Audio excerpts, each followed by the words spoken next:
Hello friends, welcome to losses kitchen. ఈరోజు మెంతులు పులుసు చేసుకోబోతున్నాం.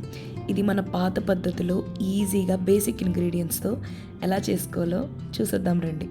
ఇప్పుడు కడాయిలో ఆయిల్ తీసుకొని కాగిన తర్వాత వెల్లుల్లి, కాస్త మెంతులు, ఆవాలు, జీలకర్ర, మినపప్పు, ఎండుమిర్చి యాడ్ చేసుకొని బాగా కలుపుకోండి. ఈ మెంతులు కాస్త వేగనివ్వండి, లేదంటే చేదొస్తాయి. ఇప్పుడు పచ్చిమిర్చి, కరివేపాకు, ఇంగువ తగిలించుకొని చిన్న ముక్కలుగా కట్ చేసుకున్న ఉల్లిపాయల్ని యాడ్ చేసుకోండి.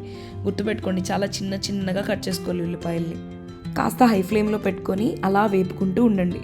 కాస్త ఉప్పు చల్లుకున్నారనుకో ఫాస్ట్గా వేగుతాయి. మధ్యలో కలుపుకుంటూ ఉండండి దీన్ని.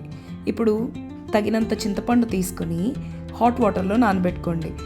ఇప్పుడు ఇలా వేగిన ఉల్లిపాయల్లో టొమాటో ప్యూరీ యాడ్ చేసుకొని బాగా కలుపుకొని ఇలా కాస్త నూనె తేలిన తర్వాత ఉప్పు, తగినంత కారం, పసుపు యాడ్ చేసుకొని బాగా కలుపుకొని అడుగంటుతుంది అన్న టైంలో మనం ఇందాక చింతపండు నానబెట్టుకున్నాం కదా, ఆ పులుపు యాడ్ చేసుకోవాలి. ఇప్పుడు దీన్ని బాగా కలుపుకొని కుతలాడనివ్వాలి.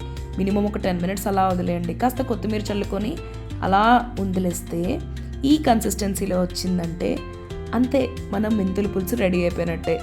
దీన్ని సర్వ్ చేసుకొని వేడి అన్నంతో తింటే చాలా బాగుంటుంది.